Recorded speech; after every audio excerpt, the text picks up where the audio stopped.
রাসূল সাল্লাল্লাহু আলাইহি সাল্লাম বলেছেন, ভালো মৃত্যুর আলামত ইন্তেকালের সময় যখন হয়ে যাবে, লোকটার শেষ জবান মৃত্যুর সময় তার শেষ কথা মুখ থেকে বের হবে লা ইলাহা, জোরে লা ইলাহা, লা ইলাহা ইল্লাল্লাহ। এটা হলো ইন্তেকালের সময় যার মুখ দিয়ে বেরিয়ে যাবে। ইন্তেকালের সময় যার মুখ দিয়ে সর্বশেষ কথা হবে লা ইলাহা ইল্লাল্লাহ, নেই কোনো মাবুদ আল্লাহ ছাড়া। রাসূল সাল্লাল্লাহু আলাইহি সাল্লাম বলছেন ওই লোকটাকে আল্লাহ জান্নাত দান করে দিবে। মুমূর্ষু ব্যক্তি মৃত্যুর অবস্থায় পড়ে আছে, তার সামনে গিয়ে বাজে বক্তব্য দেওয়া যাবে? একটা মানুষ ইন্তেকালের সময় হয়েছে, লাইফ সাপোর্টে আছে, তার নাকে মুখে স্যালাইন চলতেছে, মুমূর্ষু অবস্থায় বড় বড় নিঃশ্বাস বেরোচ্ছে, একটু বড় হয়তো মারাও যেতে পারে। এখন যদি তার সামনে গিয়ে বলেন ভাই আপনার জায়গা জমিনের কি অবস্থা, তার সামনে গিয়ে বললেন আব্বা কি খাইবেন, কি মন চায়, আছে না নাই, আপনার কি কথা বলতে ভালো লাগে কিনা? একটা মানুষ ইন্তেকালের সময় যখন হয়ে যায়, যখন আপনি বুঝতে পারবেন সময় প্রায় শেষ, দুনিয়াবি কথা চলবে না, ওই লোকটার একটু পরে মৃত্যুর ঘন্টা বেজে উঠবে। মৃত্যুর যন্ত্রণা তার জন্য কত কঠিন এটা আপনি বুঝবেন না। ওই কঠিন সময়ে তার কানে কানে আপনি শুধু একটা কথাই বলে দেন লা ইলাহা।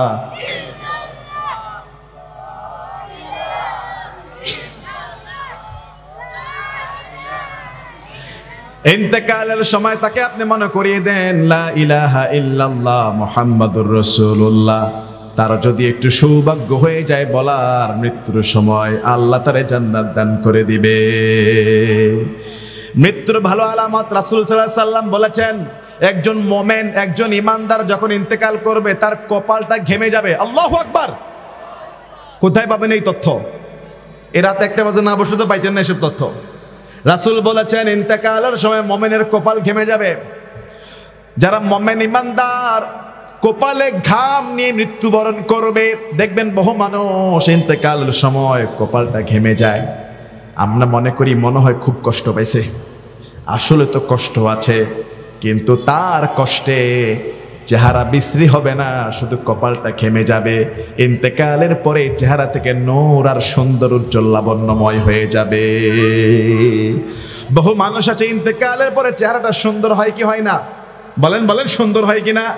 বহু মানুষ আছে ইন্তেকালের পরে জানাজার আগে মানুষ যখন লাশটাকে দেখতে যায়, পুরো চেহারাটা পূর্ণিমার চাঁদের মতো ফুটে উঠে। আল্লাহু আকবার।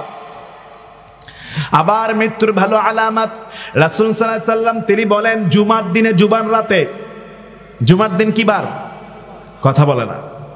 শুক্রবার দিনে বা রাতে আল্লাহর নবী বলেন জুমার দিন রাতে বা দিনে যারা মারা যাবে, রাসূল সাল্লাল্লাহু আলাইহি সাল্লাম বলছে আমার রব ওই জুমার দিনে মারা যাওয়ার খাতিরে তার কবরের আযাবটারে মাফ করে দিবে। কিন্তু লোকটা মুসলমান হতে হবে। কোন জুমার দিন যদি খ্রিস্টান হিন্দু মারা যায় কাজ হবে? কথা বলে না, কাজ হবে? ইমানদার হতে হবে, মুসলমান হতে হবে। জুমার দিন মারা গেলে কবরের আযাবটারে মাফ করে দিবেন কে? আবার রমজান মাসের মৃত্যু, সুবহানাল্লাহ বলবেন না? রমজান মাসের মৃত্যু, হজ করতে গিয়ে কাফন পড়া অবস্থায় মৃত্যু, মদিনার মৃত্যু, মদিনা শহরে যারা মারা যাবে এটাও বরকতের মওত। রাসূল সাল্লাল্লাহু আলাইহি সাল্লামের দোয়া, আল্লাহুম্মা রযুকনি শাহাদাতান ফি সাবিলিক ওয়াজআল মাউতি বালাদি ফি রাসূলিক। হে আল্লাহ, শাহাদাতের মৃত্যু দান করে দেন, রাসূলের শহর মদিনাতে আমার মওতটারে কবুল করে নেন। সুবহানাল্লাহ। কাফন আমার আপন, কবর আমার ঘাটি, ওই কবরে যেতে হবে, রইবে না কেউ সাথী। কি কবরে যাওয়ার সময় কোনো সাথী থাকবে? আসছি একা, যাবো একা, আসছি খালি হাতে, যাবো খালি হাতে, একটা পয়সাও যাবে? কথা বলো না, যাবে যাবে? একটা পয়সাও যাবে? তাহলে একটু বলুন না। কাফন আমার আপন, কবর আমার ঘাটি, ওই কবরে যেতে হবে, রইবে না কেউ সাথী, ওই কবরে যেতে হবে, রইবে না কেউ সাথী। থাকতে হবে নিরালায়, একা একা বাসতলায়, থাকতে হবে নিরালায়, একা একা বাসতলায়, চতুর্দিকে রবে শুধু মাটি, চতুর্দিকে রবে শুধু মাটি। 3.5 হাতে মাটির ঘর, কারো আপন কারো পর, কারো হবে ফুলের বাগান, কারো বা হবে জাহান্নাম। কথা বলেন ঠিক কিনা বলেন না? 3.5 হাতে মাটির ঘর, কারো আপন কারো পর, কারো হবে ফুলের বাগান, কারো বা হবে জাহান্নাম। আমলনামা সেদিন হবে ওই কবরের বাতি, ওই কবরে যেতে হবে রইবে না কেউ সাথী, ওই কবরে যেতে হবে রইবে না কেউ সাথী। মুনকারে নকিরে আসিবে, সওয়াল জবাব করিবে, না পারিলে সওয়ালের জবাব, শুরু হবে কবরের আযাব। কথা বলেন ঠিক কি না? মুনকারে নকিরে আসিবে, সওয়াল জবাব করিবে, না পারিলে সওয়ালের জবাব, শুরু হবে কবরের আযাব। আমলনামা সেদিন হবে সেই কবরের বাতি, ওই কবরে যেতে হবে রইবে না কেউ সাথী, ওই কবরে যেতে হবে রইবে না কেউ সাথী। তাহলে ভালো মৃত্যুর আলামত, কপাল ঘেমে যাবে, কালেমা নসিব হবে, জুমার দিনের ইন্তেকাল, রমজান মাসের মউত, হজ করতে গিয়ে মারা যাওয়া, রাসূলের শহর মদিনায় ইন্তেকাল করা। আল্লাহু আকবার।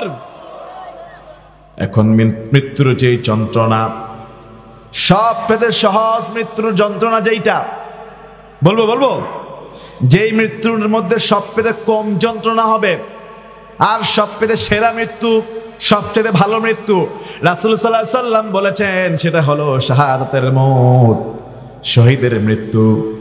ইসলামের জন্য দ্বীন কায়েমের আন্দোলনে যুদ্ধ করতে গিয়ে, জিহাদ করতে গিয়ে যারা কাফের মুশরিকদের হাতে মারা পড়ে, নিহত হয়, আল্লাহর রাসূল বলছে এরা হলো শাহাদাতের মর্যাদা, বিনা হিসাবে আল্লাহ শহীদদেরকে জান্নাত দান করে দিবে। একজন শহীদের মৃত্যুর যন্ত্রণা কেমন? রাসূল সাল্লাল্লাহু আলাইহি সাল্লাম বলেছেন, মানুষকে যদি কেউ চিমটি মারে, কি মারে? একটা চিমটির ব্যথা যেমন, আরেক বর্ণনা আসছে একটা পিঁপড়া কামড় দিলে, ছোট্ট একটা পিঁপড়া কামড় দিলে একটা সামান্য ব্যথা আছে না নাই? সামান্য একটা ব্যথা, চিমটি দিলে সামান্য ব্যথা।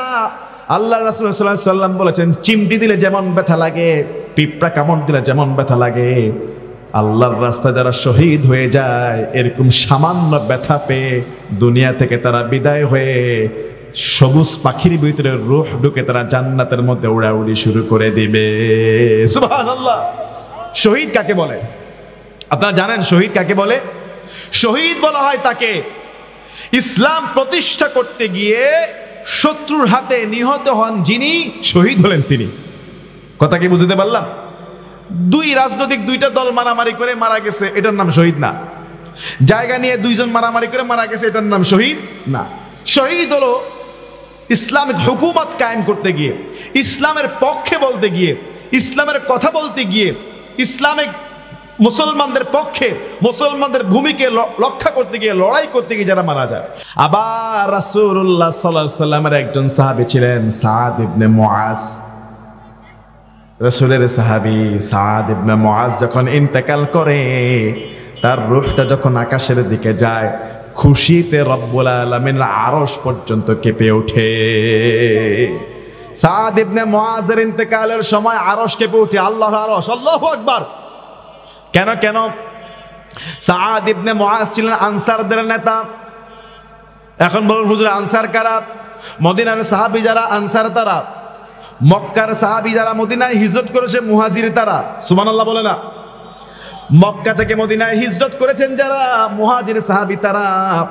মদিনার রাসূলকে সাহায্য করেছে মদিনার যেই সাহাবী তারা হলো আনসার সাহাবী।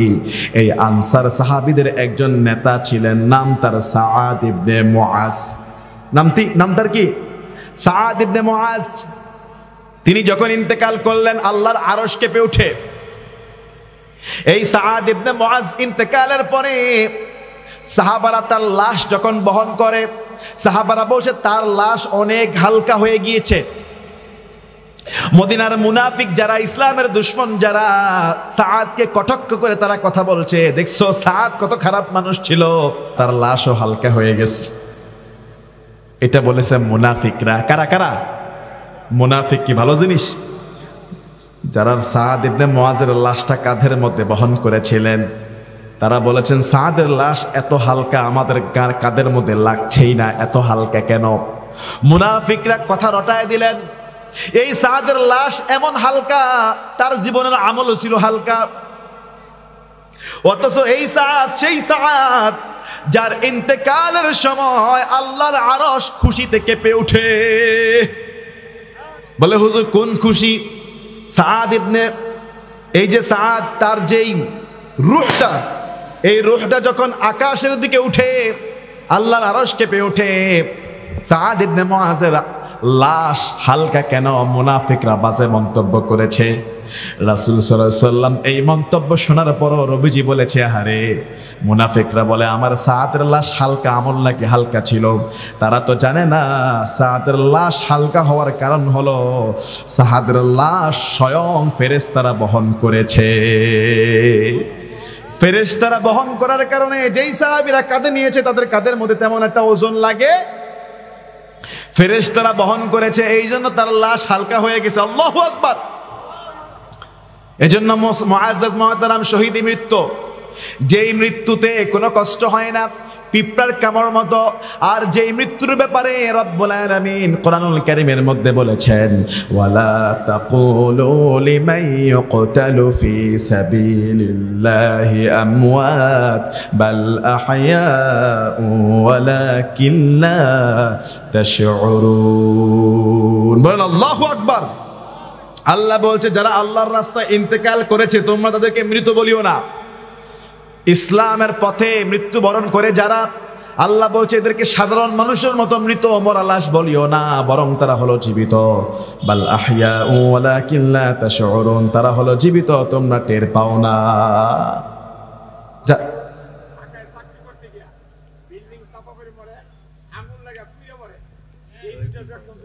বসুন বলছি আলহামদুলিল্লাহ সব বলবো। মুসলমান ইমানদার, আল্লাহ পাক রব্বুল আলামিন তিনি বলেছেন ইসলামের পথে যারা মারা যায় এদেরকে মৃত বলিও না, বাল আহইয়া, বরং তারা হলো জীবিত, তোমরা টের পাও না।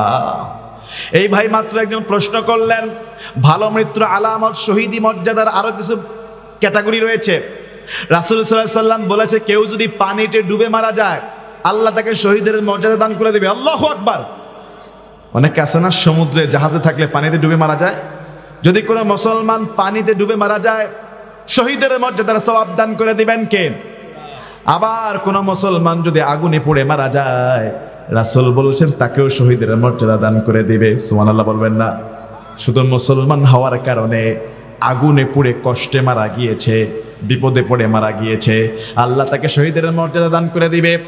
কোনো কিছু তার প্রতি যদি ধসে পড়ে, চাপায় পড়ে যদি মারা যায়, যেমন সে পাহাড়ের নিচে আছে, পাহাড়ের মাটি ধসে পড়ছে, বিল্ডিং এর ভিতরে আছে, ভূমিকম্পে বিল্ডিং ভেঙে বিল্ডিংটা তার উপর ধসে পড়েছে, কোনো কিছু চাপা পড়ে যদি মারা যায় শহীদের মর্যাদার সওয়াব।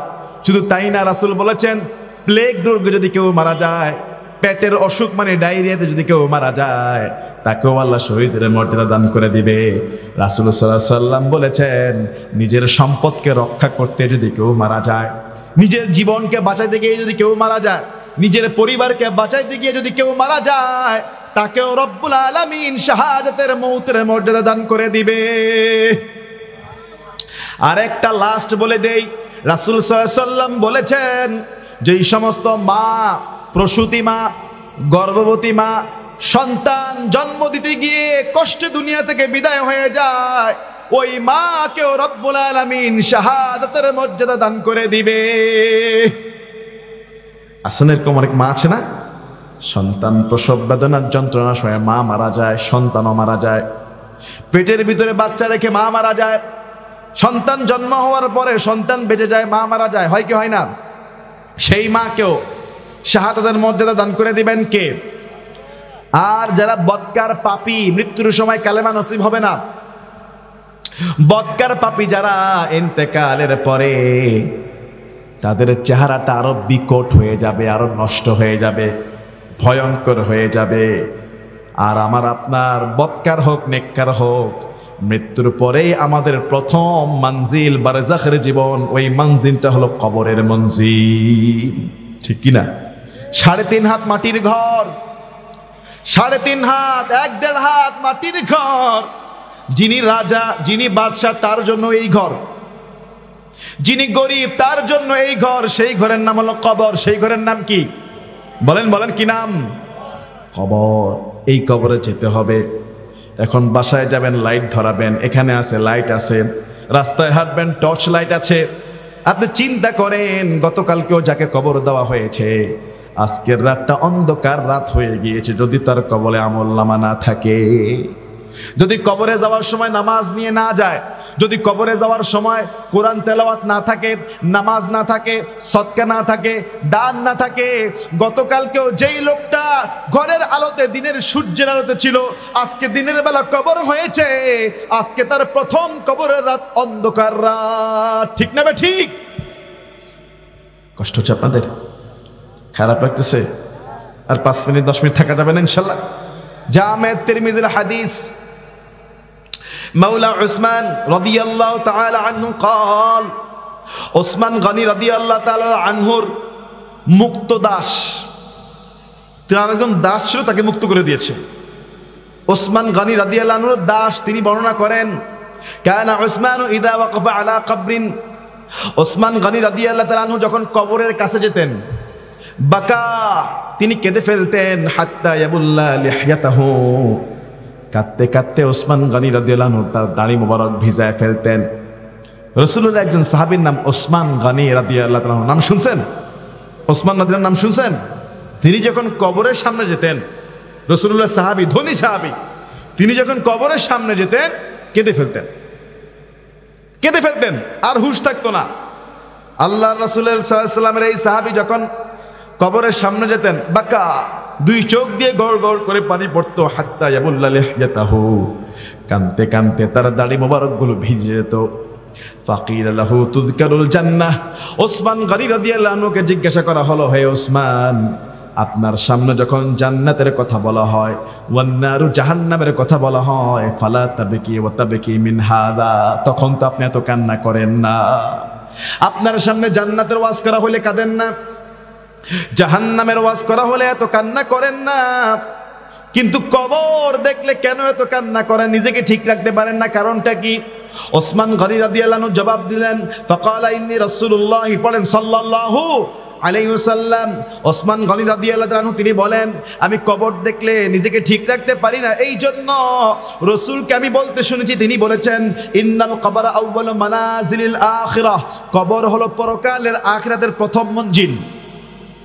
কবর হলো আখিরাতে যাওয়ার প্রথম ধাপ, প্রথম সিঁড়ি, প্রথম মঞ্জিল।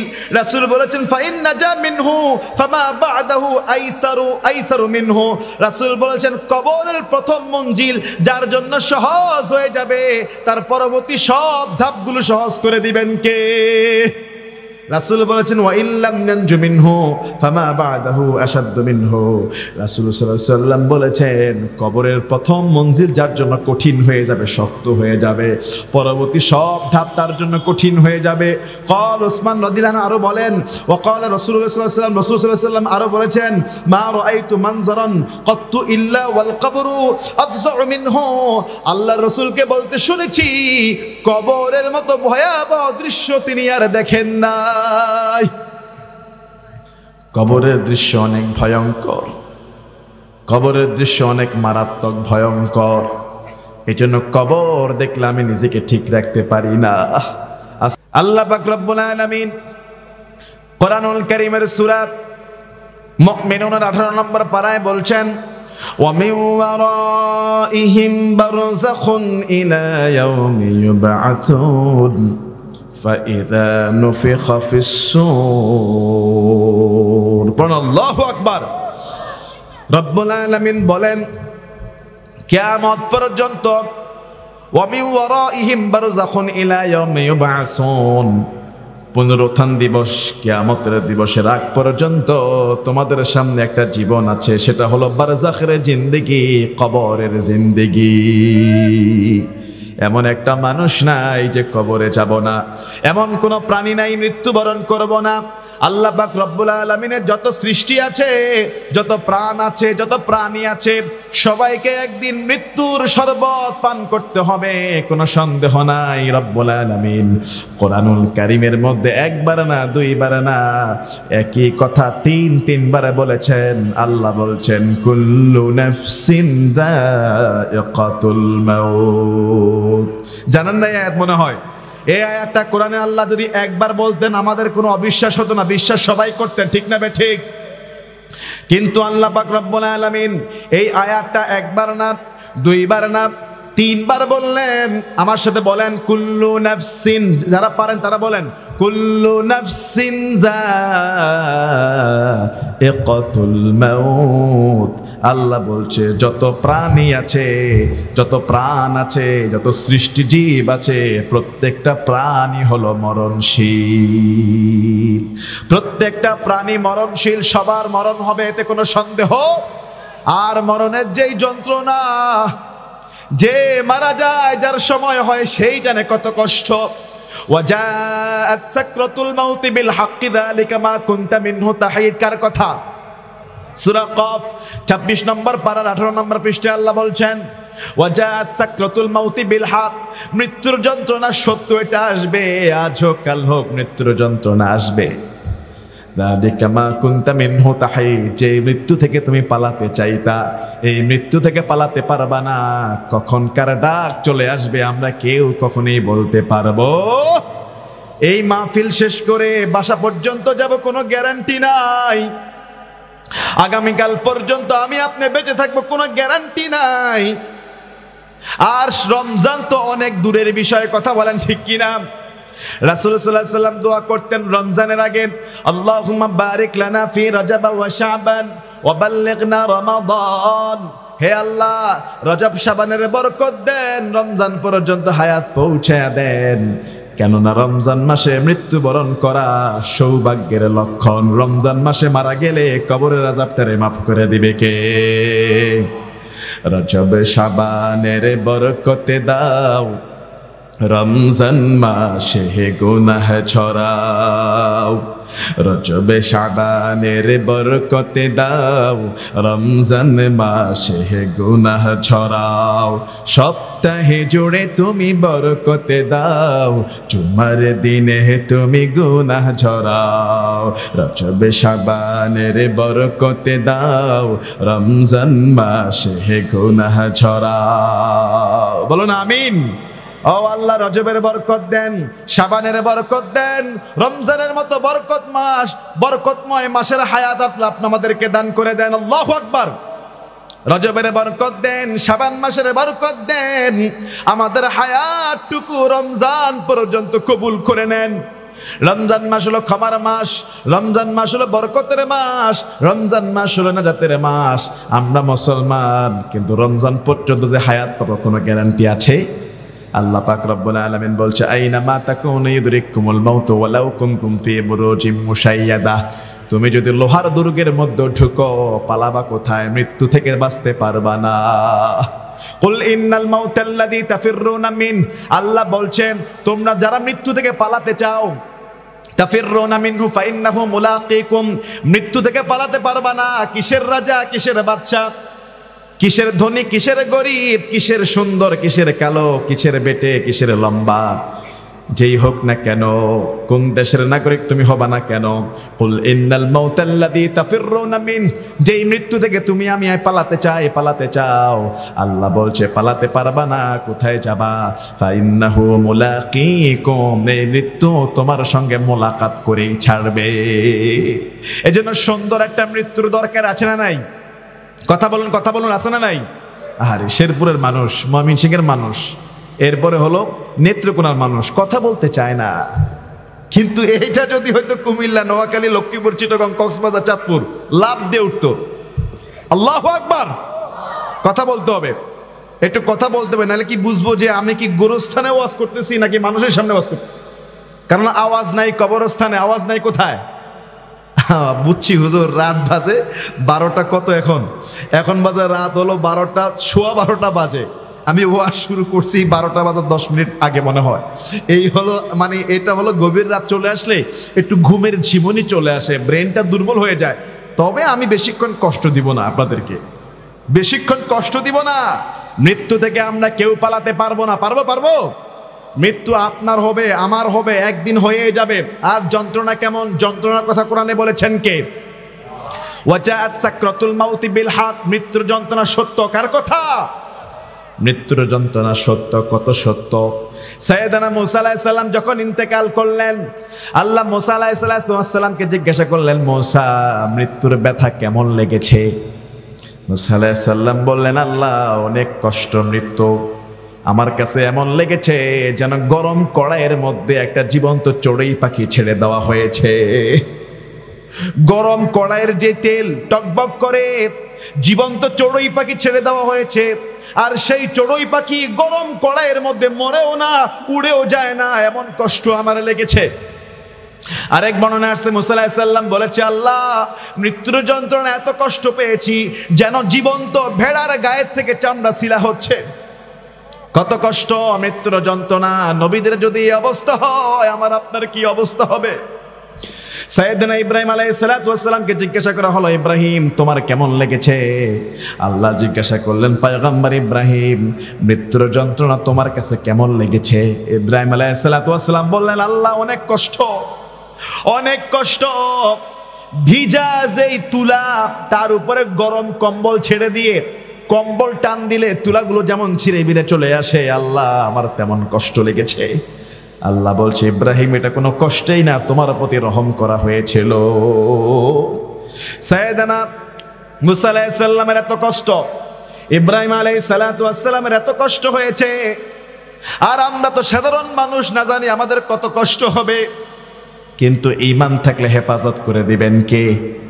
আর জুড়ে বলুন, কে? সাইয়েদনা মুহাম্মাদুর রাসূলুল্লাহ সাল্লাল্লাহু আলাইহি সাল্লামের ইন্তেকালের যখন সময় হয়, সমস্ত নবীদের সরদার ছিলেন যিনি, সাইয়্যিদুল মুরসালিন, খাতামুন নবিয়্যিন, ইমামুল মুরসালিন, সমস্ত নবীদের ইমাম, আমার আপনার নবী, আখির জামানার পয়গম্বর মুহাম্মাদুর রাসূলুল্লাহ, পড়েন সাল্লাল্লাহু আলাইহি সাল্লাম। প্রিয় রাসূলের ইন্তেকালের যখন সময় হয়, নবীর স্ত্রী মা আয়েশা সিদ্দিকা রাদিয়াল্লাহু আনহা তিনি বলছে, রাসূলের ইন্তেকালের সময় নবীজি আমার বুকের মধ্যে, আমার সিনার মধ্যে হেলান দিয়ে বসেছিলেন। আল্লাহর নবীর ইন্তেকালের সময় যখন হয়, মা আয়েশা সিদ্দিকা রাদিয়াল্লাহু আনহা বিশ্ব নবীর বিবি, তিনি বলছেন, রাসূল তখন আমার ঘরে, আমার ভাই আব্দুর রহমান মেসওয়াক করছে, তার দিকে বারবার তাকাচ্ছে। মা আয়েশা সিদ্দিকা রাদিয়াল্লাহু আনহা বলছে, আমি বুঝতে পারলাম রাসূল সাল্লাল্লাহু আলাইহি সাল্লাম মনে হয় মেসওয়াক করার মতো বার মনে হয় মনে চাচ্ছে। আমি জিজ্ঞাসা করলাম, ওগো নবী, আপনি কি মেসওয়াক করবেন? রাসূল ইশারা করলেন, হ্যাঁ। মা আয়েশা সিদ্দিকা রাদিয়াল্লাহু আনহা বলছে, একটা কাঁচা গাছের একটা কাঁচা ঢালটা আমি মুখ দিয়ে চিবিয়ে নরম করে দিলাম। রাসূল সাল্লাল্লাহু আলাইহি সাল্লাম ইন্তেকালের আগে মেসওয়াক করলেন। পাশে এক বাটি পানি রাখা হলো, রাসূল সেই পানি দিয়ে কুলি করছে আর বারবার মুখ মুছতেছেন। নবী বলতেছে, লা ইলাহা ইল্লাল্লাহ, নেই কোনো মাবুদ আল্লাহ ছাড়া, ইন্না লিল মাউতি সাকরাত, নিশ্চয়ই মৃত্যুর যন্ত্রণা সত্য। রাসূল ইন্তেকালের সময় বলছেন মৃত্যুর যন্ত্রণা সত্য, আর নবী আমার বারবার মুখটা মুছে, পানি দিয়ে বারবার মুখ মুছে আর কুলি করে, আর পড়ছে লা ইলাহা ইল্লাল্লাহ, নেই কোনো মাবুদ আল্লাহ ছাড়া। আল্লাহর নবী ওই অবস্থায়, মা আয়েশা বলছে, ঘরের যেই ছাদ, ছাদের দিকে তাকালেন প্রিয় নবী, ছাদের দিকে তাকায় আঙ্গুলটারে উঠায় ইশারা করা বলছে, মা'আন নাবিয়্যিনা ওয়াস সিদ্দিকিনা ওয়াশ শুহাদা'i ওয়াস সালিহিন ওয়া হাসুনা উলাইকা রাফিকা। হে আল্লাহ, আপনি আমাকে নবীগণের সাথে, সিদ্দিকগণের সঙ্গে, শহীদগণের সঙ্গে কবুল করে নেন। আল্লাহুম্মা গফিরলি ওয়ারহামনি ওয়ালহিকনি বিররফিকিল আলা। নবী আমার ইন্তেকালের সময় বলছে, আল্লাহ আমারে মাফ করে দেন, আমাকে রহম করেন, ও আমার বন্ধু রফিকুল আলা, আপনার সাক্ষাৎ দিদার আপনি আমার জন্য কবুল করে নেন। আল্লাহু আকবার। রাসূলের জীবনে কোনো গুনাহ ছিল না, নবীর কোনো ভয় ছিল না। তারপর রাসূল আমার ইন্তেকালের সময় ঘরের আকাশের ঘরের ভিতরে যেই ছাদ, আঙ্গুল দিয়ে ইশারা করে বলছে, আল্লাহ আমার ইন্তেকালের পরে তাদের সঙ্গে আমাকে সঙ্গী করে নিয়েন, মান নবিয়িন, যারা নবীগণের কাতারে, ওয়াস সিদ্দিকিন, সত্যবাদীদের কাতারে, ওয়াস শুহাদা, শহীদগণের কাতারে, ওয়াস সালিহিন, নেককারদের কাতারে কবুল করে নিয়েন। আল্লাহু আকবার। কি চমৎকার বিশ্বনবী দোয়া করেছেন, নবীগণের কাতারে কবুল করে নেন, আল্লাহ শহীদগণের কাতারে কবুল করে নেন, ইয়া রাব্বাল আলামিন সালেহিনদের কাতারে কবুল করে নেন। আমার নবী ইন্তেকালের সময় দোয়া করে, আল্লাহুম্মা গফিরলি, আল্লাহ আমারে ক্ষমা করে দেন, ওয়ারহামনি, আমারে রহম করেন, ওয়ালহিকনি বিররফিকিল আলা, ও আমার রফিকুল আলা বন্ধু, আল্লাহ আপনার দিদার, আপনার সাক্ষাৎ কবুল করে নেন। আল্লাহুম্মা রফিকুল আলা। এই দোয়া পড়তে পড়তে রাসূল সাল্লাল্লাহু আলাইহি ওয়াসাল্লাম ইন্তেকালের আগে এই দোয়া পড়ছে। মা আয়েশা বলছে, আমি বুঝতে পারলাম রাসূল আর আমাদের দিকে কোনো মন নাই, কেননা নবীদের যখন ইন্তেকালের সময় হয়ে যায়, প্রত্যেক রাসূল নবীকে আল্লাহ তাআলা দুইটা জিনিস অফার করেন, দুইটা প্রস্তাব করেন। একটা হলো কি চান, দুনিয়াতে আরো বাঁচতে চান নাকি আল্লাহর সঙ্গে দিদার চান? মা আয়েশা বলছেন, নবীর দোয়া দেখে, রাসূলের হাতের ইশারা দেখে আমি বুঝতে পারলাম তিনি পরকালকে, জান্নাতকে, আল্লাহর দিদারকে পছন্দ করে ফেলেছেন। দুনিয়ার কোনো খবর নাই, একটু পরে দুনিয়া থেকে বিদায় হয়ে গেলেন মুহাম্মাদুর রাসূলুল্লাহ সাল্লাল্লাহু আলাইহি ওয়াসাল্লাম। হে মুসলমান ইমানদার, একদিন আমার আপনার ইন্তেকাল হয়ে যাবে, কিন্তু যারা ইমানদার, নেককার, ফরহেজগার, তাদের কিছু ভালো মৃত্যুর আলামত আছে। আল্লাহু আকবার। মৃত্যুর সময় দুইটা পরিস্থিতি হয়, দুইটা লক্ষণ হয়। একটা হলো ভালো মৃত্যুর আলামত, আরেকটা হলো মন্দ মৃত্যুর আলামত।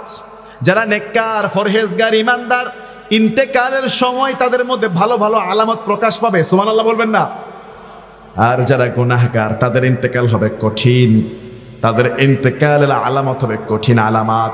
রাসূল সাল্লাল্লাহু আলাইহি সাল্লাম বলেন, আল্লাহ যদি কারো মঙ্গল চায়, ভালো চায়, আল্লাহ যদি স্বয়ং কারো ভালো চায়, তাকে আল্লাহ তাআলা আসাল দান করে। আসাল। সাহাবারা বললেন, হুজুর আসালটা কি জিনিস? রাসূল বললেন, আসাল হলো সেই জিনিস, আল্লাহ যদি কারো ভালো চায়, ইন্তেকালের আগে তাকে ভালো আমল করার সুযোগ করে দেয়। ওই ভালো কাজ আর আমল করা অবস্থায় তার মউত কবুল হয়ে যায়। আল্লাহ যদি কারো ভালো চায়, ইন্তেকালের আগে আল্লাহ তাকে আসাল দান করে। আসাল, আসাল মানে হলো নেকামলের তৌফিক দিয়ে দিবেন কে? আরো জোরে বলেন। আল্লাহ তাকে নেকামলের তৌফিক দান করে দেয়, নেকামল করা অবস্থায় তার মৃত্যু হয়ে যায়। দুনিয়াতে আমরা কত বড় বড় দালান, কত বড় বড় রঙিন স্বপ্ন আমরা দেখি। দুনিয়ার জিন্দিগিতে মহাব্যস্ত হয়ে পরকালকে আমরা ভুলে যাই, ঠিক না বেঠিক? অথচ রঙিন এই পৃথিবী একদিন ছেড়ে চলে যেতে হবে, কোনো সন্দেহ? রঙিন এই পৃথিবী ছাড়িতে হইবে, সাদের এই দেহ মাটিতে খাইবে, সুন্দর হবে জিন্দেগানি, কারে লাগিয়া এত মায়া, এত চোখের পানি রে মন, কারে লাগিয়া এত মায়া, এত চোখের পানি। সন্ধ্যা হলে ডুবিবে বেলা, সাঙ্গ হবে ভবেরি খেলা। সন্ধ্যা হলে ডুবিবে বেলা, সাঙ্গ হবে ভবেরি খেলা। কেহ বা দিবে আখিরি গোসল, কেউ বা দিবে আখিরি গোসল, কেউ বা আনবে আতরে দাহানি, কার লাগিয়া এত মায়া এত চোখের পানি রে মন, কার লাগিয়া এত মায়া এত চোখের পানি। রঙিন এই পৃথিবী ছাড়িতে হইবে, সাদের এই দেহ মাটিতে খাইবে, সুন্দর হবে জিন্দেগানি, কার লাগিয়া এত মায়া এত চোখের পানি রে মন, কার লাগিয়া এত মায়া এত চোখের পানি। কি কথা ঠিক আছে কিনা বলেন না? কথা বলেন ঠিক আছে কিনা? কার লাগিয়ে আমি আপনি দৌড়াচ্ছি? কার জন্য এই দুনিয়াতে রঙিন স্বপ্নে আমরা বিভোর হয়ে পড়েছি? সেই আমি আপনি কবরে গেলে একটা পাই একটা পয়সা আমাদের সঙ্গে কবরে যাবে না। বলেন বলেন যাবে? হে মুসলমান ইমানদার, বয়ান কিন্তু শেষ। কয়েকটা গুরুত্বপূর্ণ কথা বলে বিদায় নিচ্ছি। রাসূল সাল্লাল্লাহু আলাইহি ওয়াসাল্লাম তিনি বলেছেন, আল্লাহ রাসূল সাল্লাল্লাহু আলাইহি ওয়াসাল্লাম এক ব্যক্তিকে উপদেশ দিলেন, লিরাজুলিন ওয়া হুয়া ইয়াইযুহু ইগতানিম খামসান ক্বাবলা খামস, পাঁচটা জিনিসের পূর্বে পাঁচটা জিনিসকে গুরুত্ব দাও। কয়টা জিনিস? রাসূল বলেছেন পাঁচটা জিনিসকে পাঁচটা জিনিসের আগে গুরুত্ব দাও। আল্লাহর নবী এক লোককে উপদেশ দিলেন, এক নম্বরে ইগতানিম খামসান ক্বাবলা খামসিন, পাঁচটা জিনিসের পরে পাঁচটা জিনিসকে গুরুত্ব দাও। এক নম্বরে শাবাবাকা ক্বাবলা হিরামিকা, বুড়ো হওয়ার আগে বার্ধক্যের আগে যৌবনকালটাকে গুরুত্ব দাও। আল্লাহু আকবার। রাসূল বলছেন শাবাবাকা ক্বাবলা হিরামিকা, বুড়ো হওয়ার আগে যৌবনকালটাকে গুরুত্ব দাও, এটাকে গনিমত মনে করো। কেননা এই যৌবন চিরকাল থাকবে না, একদিন বুড়ো হয়ে যাবা, যৌবনের মতো দাঁড়িয়ে দাঁড়িয়ে নামাজ আর রুকু সিজদা করতে পারবা না। যৌবন থাকতে যেমন ইবাদত করা যায়, যেমন দিনের কাজে আঞ্জাম দেওয়া যায়, বৃদ্ধকালে এটা পারবা না। এই জন্য রাসূল বলছেন শাবাবাকা ক্বাবলা হিরামিকা, পাঁচটা জিনিসকে পাঁচটা জিনিসের পূর্বে গনিমত মনে করো, নিয়ামত মনে করো। এক নম্বরে তুমি বৃদ্ধ হওয়ার আগে বার্ধক্যের পূর্বে যৌবনটাকে গনিমত মনে করো। আল্লাহু আকবার। ওয়া দুই নম্বরে ওয়াসিহাতাকা ক্বাবলা সাকামিকা, অসুস্থ হওয়ার আগে সুস্থতাকে গনিমত মনে করো। ওয়া গিনাআকা ক্বাবলা ফাকরিকা, গরীব হওয়ার আগে তোমার ধনাঢ্য অবস্থা থেকে যে ধনী অবস্থায় আছো, সম্পদ আছে, এটাকে গনিমত মনে করো। ধন থাকতে এটাকে সাদকার কাজে ব্যয় করো, দিনের কাছে ব্যয় করো। গরিব হয়ে যাবা আর আফসোস করবা, হায় রে ধন থাকতে দেই নাই, এখন গরিব হয়ে গেছি, পরে যেন আফসোস করা না লাগে। অফারাগাকা ক্বাবলা শুগলিকা, রাসূল বলছেন ব্যস্ততা আসার আগে অবসর সময়কে গনিমত মনে করো। ও হায়াতাকা ক্বাবলা মাউতিকা, মৃত্যু আসার আগে তোমার হায়াতটাকে গনিমত মনে করো। ইন্তেকালের পরে খালি আফসোস করবা, কবরে তুমি নামাজ পড়তে চাইবা, সুযোগ দেওয়া হবে না। মৃত্যু আসার আগে জীবনটাকে কাজে লাগাইতে বলেছেন মুহাম্মাদুর রাসূলুল্লাহ, পড়ি সাল্লাল্লাহু আলাইহি ওয়াসাল্লাম। তাহলে আমরা পাঁচটা জিনিসকে গনিমত মনে করে গুরুত্ব দিব তো ইনশাআল্লাহ। এক নম্বরে যৌবনকালটাকে, দুই নম্বরে সুস্থতাকে, তিন নম্বরে সম্পদকে থাকা অবস্থায় গনিমত, চার নম্বরে যখন অবসর সময় থাকবে এটাকে গনিমত মনে করে কাজে লাগাবো, পাঁচ নম্বরে হায়াত থাকতে মৃত্যুর আগে হায়াতটাকে কাজে লাগাবো। পারবো না ইনশাআল্লাহ? আসছে শাবানের রাত, এই যে 15 শাবান, এটা শাবান মাস। রাসূল সাল্লাল্লাহু আলাইহি ওয়াসাল্লাম বলেছেন এই শাবান মাসে এমন একটি রাত রয়েছে, ইন্নাল্লাহা লা ইয়াত্তালিউ ফি লাইলাতিন নিসফি মিন শাবান, শাবানের মধ্যবর্তী রাত, লাইলাতুন নিসফি মিন শাবান, শবে বরাতের রাত।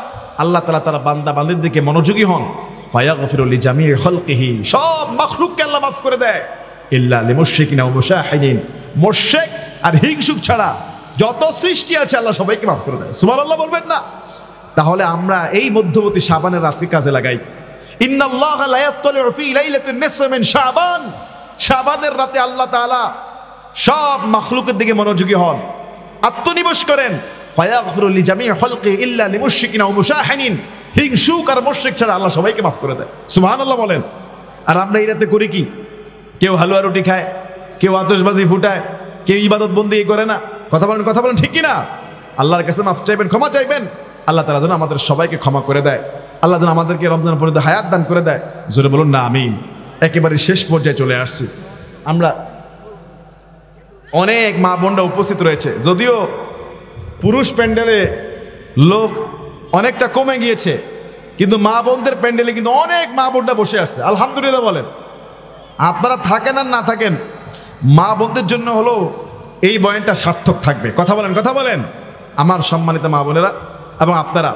এই যে দারুল উলুম সাউতুল কোরআন মাদ্রাসা, এই মাদ্রাসার জন্য আপনারা আলহামদুলিল্লাহ অনেকে প্রাণ ভরে দিয়েছেন বা দেন।